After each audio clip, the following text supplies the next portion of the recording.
আসসালামু আলাইকুম। আশা করি সকলেই ভালো আছেন। চাকরি প্রত্যাশী ভাই ও বোনেরা, বিটিএমসি ভবনের নতুন একটা নিয়োগ সার্কুলার প্রকাশ করা হয়েছে। আজকে আমরা এই সার্কুলারটা নিয়ে বিস্তারিত আলোচনা করব।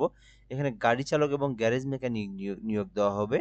তো যারা আবেদন করতে চান বা যাদের এই শিক্ষাগত যোগ্যতা এবং অভিজ্ঞতা রয়েছে, এই সার্কুলারটাতে আবেদন করতে পারেন।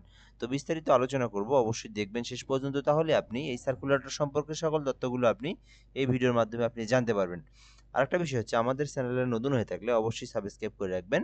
বাংলাদেশের সকল সরকারি যে নিয়োগ সার্কুলারগুলো আছে আমাদের এই চ্যানেলে আমরা আপলোড দিয়ে থাকি। অবশ্যই সাবস্ক্রাইব করে আমাদের সঙ্গে যুক্ত থাকবেন।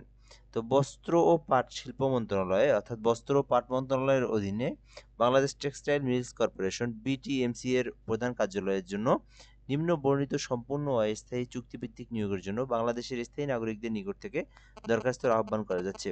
অর্থাৎ এটা হচ্ছে বস্ত্র পাট মন্ত্রণালয়ের একটা নিয়োগ সার্কুলার, এবং এটা হচ্ছে প্রতিষ্ঠানটার নাম বিটিএমসি। তো এখানে কিন্তু চুক্তিভিত্তিক নিয়োগ দেওয়া হবে, যেখানে বাংলাদেশের যে কোনো জেলার যে কোনো প্রার্থী চাইলেই কিন্তু অ্যাপ্লিকেশনটা করতে পারবে। তো ১ নম্বরে গাড়ি চালক আছে একটি পদ। বেতন হচ্ছে সর্বসাকুল্য ২৩,৫০০ টাকা। আর এখানে বলা আছে যে সংশ্লিষ্ট ক্ষেত্রে ৩ বছরের অভিজ্ঞতা এবং ভারী যানবাহন চালানোর লাইসেন্স থাকতে হবে এবং ৮ম শ্রেণী পাস থাকতে হবে। অর্থাৎ আপনি যদি গাড়ি চালকে আবেদন করতে চান, ১ নম্বর শর্ত হচ্ছে ৮ম শ্রেণী পাস, এবং দ্বিতীয় শর্ত হচ্ছে মিনিমাম ৩ বছরের একটা অভিজ্ঞতা থাকতে হবে। আর অবশ্যই ড্রাইভিং লাইসেন্স তো থাকতেই হবে। ২ নম্বরে আছে গ্যারেজ মেকানিক, একটি পদ রয়েছে, ১৬,০০০ টাকা বেতন। তো গ্যারেজ মেকানিক পদেও আপনি চাইলে আবেদন করতে পারেন। সেক্ষেত্রে শিক্ষাগত যোগ্যতা প্রয়োজন। সংশ্লিষ্ট ক্ষেত্রে মিনিমাম ৩ বছরের অভিজ্ঞতা সহ ৯ম শ্রেণী পাস থাকতে হবে এবং অটোমোবাইল এবং মেকানিক্স নিয়ে মিনিমাম ৩ বছরের অভিজ্ঞতা থাকতে হবে।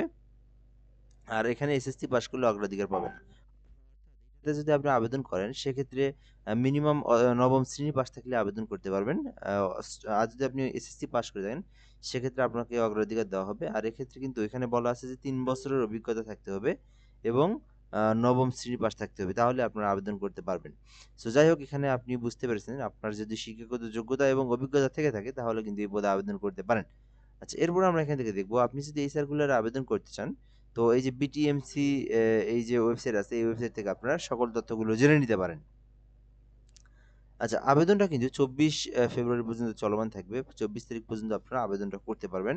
আর আবেদন করার জন্য এখানে অবশ্যই আপনাদেরকে যে বিষয়টা দেখতে হবে, এখানে কিভাবে আপনারা আবেদনটা করবেন।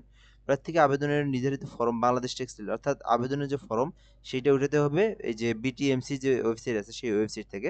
তারপরে আপনাদেরকে আবেদনটা করতে হবে। এখানে বলা আছে প্রার্থীকে অবশ্যই এই তারিখের মধ্যে আপনাকে ডাকযোগে অথবা সরাসরি আপনার ডকুমেন্টগুলো পাঠাতে হবে। যেমন আপনার হচ্ছে এনআইডি কার্ড, তারপরে হচ্ছে এখানে বলেই দেওয়া আছে কি, কি লাগবে।